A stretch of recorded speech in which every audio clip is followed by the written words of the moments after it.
주님을 향한 노래 중심 잃은 예배 내려놓고 이제 나 돌아와. 에스더 7장입니다. 믿음의 이제 7단계가 되는 거죠. 선교지에서 제일 중요한 건 선교사님이 어떤 사역을 했느냐가 중요한 것보다 그 선교사님의 단계가 중요합니다. 그래서 나는 열심히 일을 했는데 왜 일은 되지 않을까? 그 선교사님의 단계가 3단계, 2단계, 1단계라면 아마 열심히 하는 것 때문에 문제는 더 심각해질 수 있다는 거죠. 그래서 선교는 얼마나 열심히 했느냐가 문제가 아니라 내가 얼마나 하나님의 사람이 되었냐의 문제가 선교의 문제가 되는 거죠. 그래서 나라와 민족을 세울 때 함께 세워지는 것이 우리가 세워지는 겁니다. 우리가 세워지지 않았는데 나라와 민족을 세울 수 없고 하나님의 나라를 세울 수는 없는 거죠. 그래서 페르시아가 세워지고 하나님의 나라가 세워지고 모르드게 에스더가 세워지는 건 같은 문제입니다. 그래서 이건 세워졌는데 이건 안 세워지고 그럴 수는 없다는 거죠. 그래서 똑같은 단계로 해서 세워져 가기 시작을 합니다. 지금 모르드게 에스더가 세워지는 것 같이 지금 페르시아가 함께 세워지는 일이 일어나고 있는 거죠. 7장에 가면 이 에스더가 다시 잔치를 벌려서 왕과 하만을 부릅니다. 그래서 다시 갔더니 다시 잔치를 열었는데 왕이 다시 묻습니다. 그 내용이 2절인데요. 2절에 보시면 왕이 이 둘째 날 잔치에 술을 마실 때에 다시 에스더에게 물어 가로되 왕후 에스더여 그대의 소청이 무엇이뇨 곧 허락하겠노라 그대의 요구가 무엇이뇨 곧 나라의 절반이라 할지라도 시행하겠노라. 이제는 말을 안 할 수가 없는 거죠. 왕이 세 번째 묻는 겁니다. 왕이 세 번째 물었는데 대답하지 않으면 죽을 수 있어요. 이제는 대답을 해야 되는 상황이 된 겁니다. 그때 에스더가 뭐라고 대답을 하냐면요. 3절입니다. 3절에 보면 내가 만일 왕의 목전에서 은혜를 입었으며 왕이 선히 여기시거든 내 소청대로 내 생명을 내게 주시고 그 다음 말씀이요. 내 요구대로 내 민족을 내게 주소서. 지금 자기 목숨과 이스라엘 민족의 목숨을 같이 연결시키는 겁니다. 왠지 아시겠죠? 이 법의 문제가 모르드게와 에스더만 죽이자고 만든 법이 아니기 때문에 그렇습니다.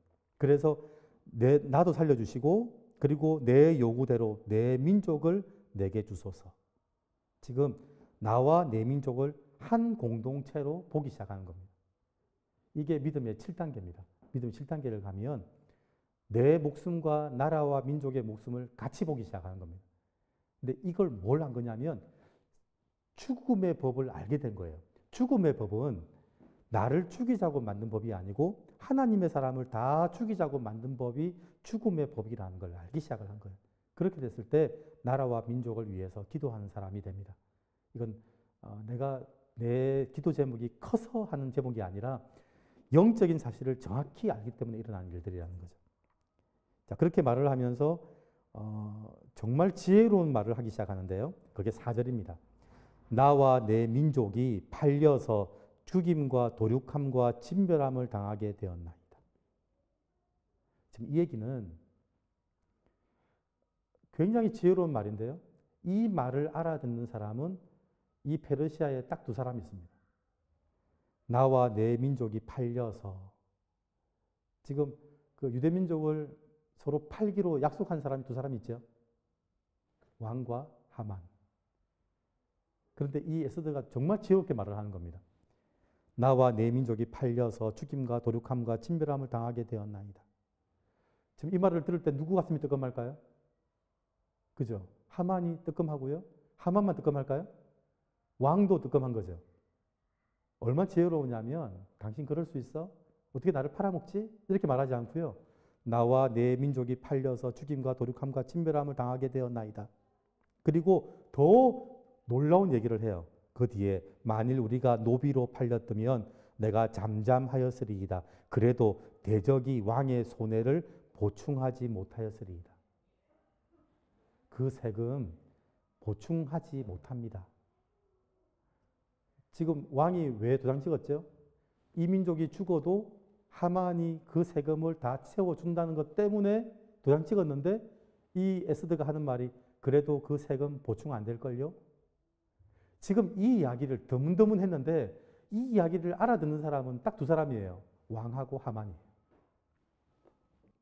이 5절에 보니까 이 왕이 이런 말을 해요. 감히 이런 일을 심중에 품은 자가 누구며 그가 어디 있느냐. 이게 찔리면 찔려서 하는 얘기예요. 찔려서 했는데 6절에 보니까 이제 에스더가 말을 하는 거예요. 대적과 원수는 이 악한 하만입니다. 그러면 7절에 뭐라고 나오겠어요? 정상적인 남편이라면 우리 아내를 죽이려고 했던 그 사람이 하만이라는 얘기를 들으면 7절에 어떻게 나와야 되냐면 왕이 하만의 멱살을 잡아야 돼요. 네가 그랬어? 이래야 되는데 7절에 어떻게 나오냐면요. 왕이 노하여 하만의 멱살을 잡고 이렇게 안 나와요. 왕이 노하여 일어나서 잔치 자리를 떠나 이렇게 나와요. 뭔지 아시겠죠? 하만입니다. 이랬더니 왕이 놀래가지고 일단 그 자리를 피한 거예요. 당황해가지고. 지금 그 자리에서 하만이 멱살을 잡을 상황이 아니에요. 만약에 멱살을 잡으면 하만이 뭐라고 나올까요? 왕이잖아요. 같이 했잖아요. 지금 그 말이 나올 상황인 거예요. 그러니까 멱살을 잡지도 못하고 네가 했냐고 몰아붙이지도 못하고 지금 화가 나는 척하면서 그 자리를 벗어난 거예요. 벗어났다가 8절에 보니까요. 왕이 후원으로부터 다시 돌아왔어요. 돌아왔는데 하만이 에스더의 앉은 걸상 위에 엎드렸거늘 이제 하만은 죽었다는 마음이 든 거예요. 죽었다. 이제 방법은 에스더의 말에 걸려 있는 거예요. 그래서 왕이 나가고 이제 에스더의 옷자락을 붙잡고 살려달라고 얘기를 하는 상황이에요. 근데 왕이 딱 들어오면서 그 상황을 보고 뭐라고 말을 하냐면 8절에 왕이 가로되 저가 궁중 내 앞에서 왕후를 강간까지 하고자 하는가. 그게 강간할 상황이에요? 강간할 상황이 아니에요. 지금 상황이. 그거는 말이 안 되는 얘기예요. 그러니까 강간을 하려고 하느냐? 그런데 왕 옆에는 내시들이 있는데 내시는 모든 걸 다 알아요. 내시의 기준이 뭐냐면 모든 것을 다 알지만 절대 말하지 않는 사람이 내시들이에요. 그래서 왕이 말도 안 되는 얘기를 한 거예요. 아니 네가 지금 왕비를 강간하려고 해? 그러면 내시들이 그 다음에 뭘 했는지 한번 보실래요? 8절 마지막에 보면요. 왕이 가로되 저가 궁중 내 앞에서 왕후를 강간까지 하고자 하는가? 이 말이 왕의 입에서 나오매 무리가 하만의 얼굴을 싸더라. 그 옛날에 철가면 아시죠? 철가면. 철가면은 누구 얼굴에 철가면을 씌우냐면 말을 하면 안 되는 사람의 얼굴에 씌워요. 재갈을 물려서 철가면을 씌워요. 이 사람은 말을 하면 안 돼요. 얼굴을 싸더라는 말이 철가면을 씌웠다는 말과 같은 말이에요. 그러니까 왕이 그 말을 했을 때 당연히 하만은 무슨 말을 했을까요? 제가 한 게 아니라 왕이 허락해서 도장을 찍었잖아요. 그러니까 왕이 그랬잖아요. 말이 나올 상황을 내시는 아는 거예요. 그러니까 내시는 이 말을 하자마자 철가면을 씌워버린 거예요. 말을 하면 안 되니까. 그리고는 어떤 일이 벌어졌냐면요. 9절에 보니까 사실은 왕이 한 말은 재판에 증거가 안 되는 말이에요. 강간을 하려고 하는 증거가 안 되는 거예요. 그러니까 내시들은 뭘 만들어줘야 되죠? 이 하만의 죄를 만들어줘야 돼요. 근데 내시는 뭘 알고 있을까요? 그 내시들은요. 왕궁에서 일어나는 모든 일을 다 알고 있어요. 그 하만이 그 전날 밤에 뭐 했냐면 왕에게 허락도 안 받고 유대민족을 그 다음날 죽이기로 결정을 하고 마당에다가 장대 꽂는 걸 다 본 거예요. 불법이라는 걸 아는 거죠. 그래서 9절에 그 말을 해요. 왕에게 아뢰되 왕을 위하여 충성된 말로 고발한 모르드게를 달고자 하여 하만이 고가 50규빗 되는 나무를 달고자 하여 나무를 준비하였는데 이제 그 나무가 하만의 집에 섰나이다. 왕이 가로되 하만을 그 나무에 달아라. 그러니까 이 하만의 죄가 강간의 죄는 안 되는 거예요. 근데 뭐가 되냐면 왕의 허락을 받지 않고 유대민족을 죽이자고 하는 일을 진행한 건 죄가 되는 거예요. 그 말을 고해서 하만을 그 나무에 달게 만들어버린 거예요. 그 죄가 즉결 심판이 된 거죠. 재판을 걸 수가 없는 게 재판을 걸면 왕의 문제가 걸려요. 바로 그 문제를 가지고 즉결 심판해서 그 나무에다 하만을 달아버려요. 7단계는 하나님이 이 일을 어떻게 하시는가를 보는 장면이 7단계예요. 근데 우리는 뭐 해야 되냐면 지혜롭게 말을 해야 돼요. 당신이 그럴 수 있어? 어떻게 나한테 그렇게 하지? 그렇게 말하시면 안 돼요. 왜냐하면 모두가 하나님의 은혜로 세워져야 될 사람들인 거예요. 그러니까 마귀는 죽어야 되지만 사람은 세워져야 될 사람이에요. 나한테 잘하는 사람이 아군이고 못하면 적군이 아니라 이 사람도 세워져야 될 사람이라는 거예요. 그래서 이 모르드게 에스더가 표현할 때 보면 지혜롭게 표현하기 시작해요. 그러면서 이 하만의 문제만 해결하게 만들어버린 거죠. 그래서 7장에 보면 굉장히 지혜로운 에스더의 모습이 보여요. 성교는요, 하나님의 지혜로 하는 거예요. 이 말을 해야 되는 타이밍인지. 해야 될 타이밍이 아니면 내가 당장 내일 죽을 일이 있어도 그 말 하면 안 돼요. 하나님의 말씀이, 하나님이 말씀하셔서 그 말씀이 정확할 때까지는 절대로 말하시면 안 된다는 거예요. 그게 하나님이 주시는 지혜예요. 너무 놀랍죠? 왜냐하면 그 말은 내가 지금 죽을 상황에 있는 사람이에요. 이 말을 하지 않으면 당장 내가 내일 죽어요. 그런데도 불구하고 절대로 지금 그 말을 하면 안 된다는 걸 아는 것이 그게 지혜예요. 자, 그래서 하만이 죽었습니다. 하만이 죽은 걸로 끝났을까요? 하만이 죽으면 끝날까요? 7장에 우리는 문제가 해결되면 끝났다고 생각해요. 아닙니다. 문제가 끝나면 해결된 게 아니에요. 뭐가 남아있죠? 그게 8장의 이야기입니다. 8장에 보시면 당일에 아하수에로 왕이 유다인의 대적 하만의 집을 왕후 에스더에게 주니라. 에스더가 모르드게는 자기에게 어떻게 관계됨을 왕께 구한 고로 모르드게가 왕의 앞에 나오니 왕이 하만에게 거둔 반지를 빼어서 모르드게에게 준지라. 모르드게 하만의 집도 에스더에게 주고 그 반지도 빼어서 모르드게에게 다 주었어요. 그러니까 재산과 권력과 모든 것을 회복했어요. 그러면 끝난 게 아니라는 거예요. 이게 바뀐 게 뭐냐면요. 믿음의 2단계에서는 내가 얻기 위해서라면 모든 걸 다 했어요. 그런데 믿음의 8단계에 오니까 내가 원하지 않은 것까지 다 얻었음에도 불구하고 이게 아니라는 걸 알기 시작하는 거예요. 그래서 3절에 보면요. 에스더가 다시 왕의 앞에서 말씀하며 왕의 발 앞에 엎드려 아각 사람 하만이 유다인을 해하려 한 악한 꾀를 제하기를 울며 구하니. 집도 얻고 권력도 얻고 다 얻었어요. 그런데 이게 해결된 게 아니라는 걸 아는 거예요. 지금 뭐가 남아있죠? 유대인들을 죽이자고 하는 법이 남아있잖아요. 그 법을 없애달라는 거예요. 왕이 그 말을 해요. 왕에게 그 법을 좀 없애주십시오. 근데 없앨 수 있을까요? 없을까요? 성문법이잖아요. 왕이 자기가 만든 법을 자기가 지키도록 하는 게 성문법이에요. 왕도 그 법을 없애지를 못하는 거예요. 그래서 4절에 보니까 왕이 에스더를 향하여 금호를 내어 미는지라. 지금 그 얘기를 하려고 에스더가 왕 앞에 나와왔어요. 근데 앞에 우리 단계를 봤을 때는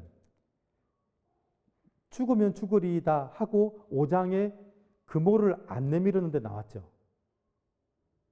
그때는 죽을 각오하고 나온 거예요. 그런데 8장에 보면 금호를 안 내밀었는데 또 나와요. 그랬는데 뭐가 바뀌었냐면 왕이 금호를 내밀어줘요. 그게 무슨 말이냐면 이 사람이 하는 말은 이유가 있다는 거예요. 금호를 안 내밀었는데 나왔다는 말은 이 사람은 분명히 이유가 있다는 거예요. 그리스도인들이 어떤 이야기를 할 때는 충분히 그렇게 말할 이유가 있다라고 사람들이 인정해 주는 거예요.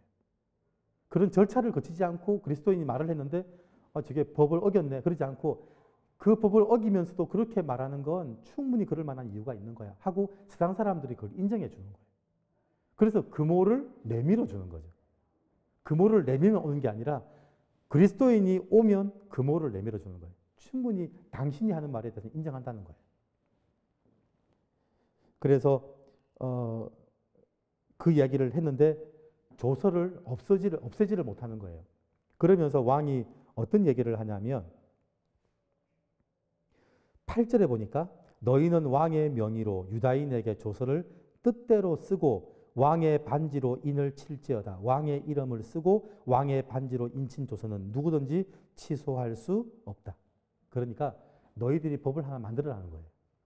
그날 1년 뒤에 죽이기로 유대인들을 죽여도 된다고 하는 그 법이 있지만 그렇다면 너희들도 법을 하나 만들어서 그 유대인들이 스스로 자기를 방어할 수 있는 법을 만들어라는 거예요. 그래서 유대인들이 법을 만들어요. 그게 생명의 법입니다. 그러니까 이 땅에는 두 가지 법이 존재해요. 죽음의 법과 생명의 법이 존재하는 거죠. 그래서 이 생명의 법이 뭐냐면 만약에 그날 1년 뒤에 그날 페르시아 사람들이 유대인을 죽이려고 올 때 그 사람들을 죽여도 된다고 하는 정당 방위법을 만든 거예요. 자, 그러면 두 가지 법이 만들어졌습니다. 죽음의 법, 1년 뒤에 페르시아 사람들이 유대인을 죽여도 되는 법, 그리고 페르시아 사람들이 쳐들어왔을 때 그 페르시아 사람들을 죽여도 불법이 살인되지 않는 정당 방위법을 만들었어요. 자, 어떤 법이 이길 수 있을까요? 두 개 다가 합법이죠. 그날 유대인들이 죽어도 합법이고 유대인들이 페르시아 사람들을 죽여도 합법이에요. 자, 생명의 법, 죽음의 법이 있어요. 자, 그러면 이 두 가지 법을 가지고 만약에 1년 뒤에 그날이 되면 유대인들이 죽을까요? 페르시아 사람들이 죽을까요? 유대인들이 죽죠. 왜냐하면 쳐들어오잖아요. 한 집에 페르시아인들이 쳐들어오면 똑같은 법을 가지고 있는데 페르시아 사람들이 쳐들어와서 유대인들을 죽이는 게 당연해지는 거죠. 그러면 유대인들은 뭘 준비하면 될까요? 그게 11절에 보면 나옵니다. 그래서 그 법을 만들 때 어떤 조항을 넣냐면 11절에 조서에는 왕이 여러 고을에 있는 유다인에게 허락하여 저희로 함께 모여 스스로 생명을 보호하여 각 도의 백성 중 세력을 가지고 저희를 치려하는 자와 그 저자를 죽이고 도륙하고 진멸하고 그 재산을 탈취하게 하되. 함께 모여라는 법을 만들었어요. 그러니까 그날이 딱 시작이 되었는데 페르시아 사람들이 100명이 들어왔어요. 그 가정에 20명이 있어요. 누가 이길까요? 당연히 페르시아 사람들이 이기죠. 살 수 있는 방법은 유대인들이 모여 있는 거예요. 우리가 함께 모여라고 하는 왜 신앙생활은 함께 모여야 되는지 그 이유가 있어요. 함께 모이지 않으면 우리는 생명의 법을 가지고 있는데도 우리는 이길 수가 없어요. 그래서 그리스도인들은 함께 모여야 돼요. 이게 그 영적 전선을 회복하는 것과 똑같아요. 저는 한국 교회가 1970년도 이전에는 하나 되는 교회였어요. 제 어릴 때도 기억을 했는데 다른 교회에서 집회를 하면 부흥회 하면 우리 다 갔어요. 그리고 우리 교회 안 나와도 다른 교회 다닌다고 하면 다 반가워했어요. 근데 어느 순간인가 우리 교회 말고 다른 교회 교인에 관심이 없어요. 그리고 그 교회가 막 무너지고 전도가 안 되는데 우리 교회가 잘 되기 때문에 관심이 없었어요. 그 교회는 목사가 문제가 있나 보지. 그 교회 성도들 원래 안 좋던데 그 교회의 문제니까 그렇지 하고 그때부터 잘 되는 교회와 안 되는 교회가 구분되기 시작했어요. 그게 우리나라 경제개발이 되기 시작하면서 경제개발의 모든 원리들이 교회도 들어오기 시작했어요. 잘 되는 교회, 안 되는 교회. 잘 되는 회사, 안 되는 회사. 잘 되는 식당, 안 되는 식당. 그래서 결국은 안 되는 교회들이 무너지기 시작을 했어요. 30년이 지나서 지금 일어나는 일은 그때 살아남았던 교회들이 공격을 당하고 있어요.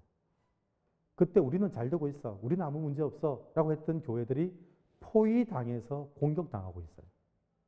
영적 전선이 무너진다는 말이 그 말이에요. 6.25 전쟁 때 북한군이 모든 전선을 다 밀고 들어온 건 아니었어요. 서부 전선만 밀고 들어왔어요. 경기도는 전쟁이 나자마자 바로 밀렸어요. 그런데 동부 전선이었던 강원도는 안 밀렸어요. 왜냐하면 그때 동부 전선을 지켰던 그 부대의 장군이 백선엽 장군이라는 장군이에요. 그 장군은 북한군이 쳐들어올 줄 알았어요. 미리 준비하고 있었어요. 그랬는데 경기도 쪽이 밀리기 시작하면서 강원도에 있는 그 부대는 버티고 있었지만 결국은 후퇴할 수밖에 없었어요. 이유는 한 가지예요. 전선이 무너지면 그 강원도의 부대가 아무리 버티고 있어도 그 부대는 3일을 버티지를 못해요. 왜냐하면 북한의 군대가 경기도를 무너뜨리고 그 강원도를 지키고 있는 부대의 후방을 끊어버리면 그 부대에 항상 군대는 두 가지가 공급이 돼야 돼요. 무기와 식량이에요. 그 두 가지가 공급이 안 되면 3일을 버티기 힘들어요. 3일을 굶고 전쟁할 수 있는 군인은 없어요. 그래서 이쪽이 무너지면 지키고 있는, 잘 되고 있는 이쪽도 함께 후퇴를 해서 전선을 만들어 줘야 돼요. 한국 교회가 못했던 게 그건 거죠. 무너지는 교회는 지가 잘못해서 그래. 우리는 잘하고 있어. 우리는 아무 문제 없어. 그래서 무너지는 교회를 포기하고 우리는 잘 되고 있어. 어느 순간인가 결국 이 교회는 포위당하고 만 거죠. 지금은 그 잘한다고 하는 교회들이 다 포위되어서 공격당하고 있는 상황이에요. 우리가 회복해야 되는 게 있다면 네트워크를 회복하는 거예요. 함께하는 걸 회복하는 거죠. 그래서 내 옆에 있는 아군이 나하고 아무리 사이가 나빠도요, 이 아군은 내 목숨을 지키는 군사예요. 이 사람하고 보기 싫어? 이게 아니에요. 이 사람이 없으면 내가 아무리 여기를 잘 지켜도 여기로 뚫고 들어온 군인이 내 뒤에 칼을 꽂을 수 있다는 거죠. 그래서 함께 모여가 이 전쟁, 생명의 법을 유지하고 이길 수 있는 이유가 거기에 있는 거예요. 그래서 함께 모여 스스로 생명을 보호하여 라는 법을 만들고요. 그리고 재산을 탈취하게 만들었어요. 그게 무슨 말이냐면 전쟁을 하게 되면 반드시 피해가 생겨요. 그리고 이 전쟁은 정당 방위 전쟁이에요. 이스라엘 백성들이 쳐들어가는 전쟁이 아니고 페르시아 사람들이 쳐들어오는 전쟁이에요. 그래서 이 전쟁은 유대인의 집에서 일어나는 전쟁이 돼요. 근데 유대인이 이겨도 그 피해는 그대로 집이 무너지는 거예요. 그러면 그 집을, 무너진 집을 다시 보상하고 다시 재건축하는 비용은 어떤 돈으로 해야 될까요? 쳐들어온 쪽에다가 배상을 물리는 거죠. 그래서 재산을 탈취하라고 이야기를 하는 거예요. 그래서 생명의 법은요, 두 가지가 존재하는데 함께 모여야 이길 수 있고요. 그리고 이겼을 때 재산을 탈취할 수 있어야 다시 원상 회복시킬 수 있다는 거예요. 이 법을 이제 만들게 된 거죠. 그리고 15절에 보면 모르드게가 푸르고 흰 조복을 입고 큰 겉면류관을 쓰고 자색 가는 겉옷을 입고 왕의 앞에서 나오니 수산성이 절거히 부르며 기뻐하고 이제 페르시아가 불법에서 다시 일어나기 시작해요. 물론 악의 법을 만든 불법이 있었지만 생명의 법을 만들어서 그 악의 법을 대항할 수 있는 법을 만들기 시작했다는 말은 이 페르시아가 다시 일어나게 된다는 거예요. 그 일어나는 일에 이 하나님의 사람들이 쓰임받기 시작을 하는 거죠. 물론 이 페르시아를 세우는 일에 유대인들이 죽음을 당하는 위기에 몰리게 돼요. 그런데 유대인이 이 싸움에서 이긴다면 페르시아를 세울 수 있게 된다는 거죠. 그래서 모든 수산성의 사람들이 즐거워하고 기뻐하기 시작을 했어요. 그리고요, 그 다음 일어난 일이 17절에 보니까 본토 백성이 유다인을 두려워하여 유다인 되는 자가 많더라 였습니다. 이제 유다인이 되는 게 무슨 의미인지를 알기 시작을 한 거죠. 내가 성공하기 위해서 수단과 방법을 가리지 않은 그리스도인이 아니라 하나님의 나라를 세우고 이민족을 세우기 위해서 당장 내일 죽을 일이 있어도 절대 말하지 않는 사람. 이게 유다인이라는 걸 알기 시작하면서부터 유다인이 되는 것, 복음을 믿는다는 게 무슨 말인지를 아는 사람들이 세워지기 시작을 한 거죠. 그게 믿음의 8단계입니다. 믿음의 7단계, 8단계를 정리를 하면요. 믿음의 7단계에는 지혜롭게 말을 하는 그리스도인, 하나님의 사람들의 모습을 볼 수 있습니다. 그리고 믿음의 8단계에는 그 일을 통해서 모든 것이 회복되었지만 진짜 중요한 무엇이 있다는 것을 아는 사람이 된 거죠. 죄의 법이 남아있다는 걸 아는 그리스도인들. 그래서 생명의 법을 가지고 그 죄의 법을 대항하고 준비하고 있는 그리스도인의 모습을 봅니다. 그게 믿음의 8단계입니다. 자, 기도하겠습니다. 하나님 아버지 감사합니다. 믿음의 7단계를 통해서 하나님의 사람이 얼마나 지혜롭게 말을 해야 되는지, 내일 죽을 일이 있음에도 불구하고 내가 이 말을 해야 되는지 안 해야 되는지, 이 말을 지금 해야 되는지 뒤에 해야 되는지 그것을 지혜롭게 말할 줄 아는 그리스도인들이 믿음의 7단계입니다. 그리고 믿음의 8단계에 그 일을 통해서 내 모든 신분과 권세와 모든 축복들이 회복되었음에도 불구하고 그게 문제가 아니라 우리에게 죄의 법이 문제라는 걸 알고 생명의 법을 만들어내고 생명의 법을 가지고 영적인 싸움을, 영적인 전쟁을 준비하는 우리 그리스도인들의 모습, 주님 그 모습이 우리에게 있음을 봅니다. 하나님 믿음의 8단계까지 그 모습이 나의 모습이기를 간절히 소원하는 주의 백성들 되게 하여 주시옵소서. 예수님의 이름으로 기도드립니다. 아멘. 생명의